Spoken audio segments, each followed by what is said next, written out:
Hello' নমস্কাৰ। আজি মই ক'ত আহিছোঁ দেখাই আছোঁ, চাই থাকক আপোনালোকে। ধান মেলিব আহিছোঁ। ধান মানে নতুন ধানেই হয় বাৰু। 3 কুইণ্টেল মান কিনিলোঁ। কিনি ইয়াতে ৰ'দত দিছোঁ। 3 দিনমান মেলিব লাগিব চাগে, বহুত কেঁচা ধানটো। তো চাওকচোন আপোনালোকে, ৰ'দটো ভালেই দিছে বাৰু। ভালো লাগিছে ৰ'দত থাকি। তাৰপিছত ইয়াতে খাম, ময়ে বনাম বাৰু, লাই পাতেদি সৰু সৰু মাছ। তাঁতৰ ঘৰতে আজি খাম। কেনেকা বনাওঁ তাহঁতই গৈছে আজি বইল খাব বোলে। তো আদা নহৰু দি বইল কৰি বনাম বাৰু, চাই থাকক আপোনালোকে। ধানো ৰ'দত দি থৈছোঁ, ইফালে কিচেনত কামো কৰি আছোঁ।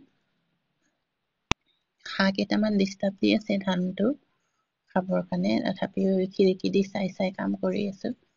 এতিয়া লাই পাতটো ধুই ল'লোঁ ধুনীয়াকে। ধুই মেলি এতিয়া বনাম। মাছটো দেখাই আছোঁ আপোনালোকক, এই সৰু সৰু মাছ। আকৌ বাহিৰত ওলাই এবাৰ চালোঁ ৰ'দটো দিছে না নাই। ধানটো এই পুখুৰী এটা আছে, তাতে হাঁহকেইটা থাকে, উঠি উঠি আহে, খেদিব গ'লো। তাৰপিছত আহি লাই পাতটো আকৌ ধুই গৈছিলোঁ, এইটো অকণমান গুড়া কৰি লৈছোঁ। আৰু মাছটো দেখাম বাৰু, সৰু সৰু মাছ। আৰু গাহৰি মাংস আছে, মাংসটো অকণমান ঔটেঙা দি বনাম আৰু লাই পাতটো বইল কৰি আপোনাৰ সৰু মাছেদি বনাম। এতিয়া সৰু সৰু মাছ, এয়া মাছটো সৰু, বহুত সৰু। এই লাই পাতেদি দি বইল কৰি বনাম আজি। আৰু গাহৰি মাংসও দেখাম বাৰু, গাহৰি মাংসটো ঔটেঙাৰ লগত বনাম। তাহঁতই তাৰমানে মাংস খাব নোৱাৰে, সেইকাৰণে মাছটো তাৰ কাৰণে অকণমান বেলেগ মাছো লৈছোঁ, ডাঙৰ ডাঙৰ মাছ।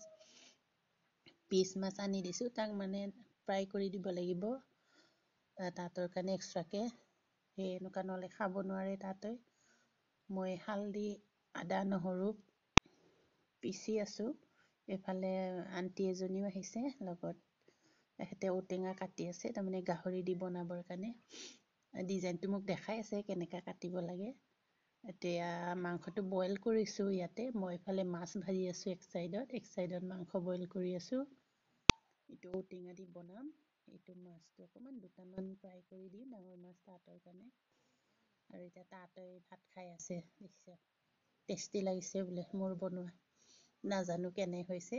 আজিলৈ ভিডিঅ'টো থেংক ইউ, বাই বাই।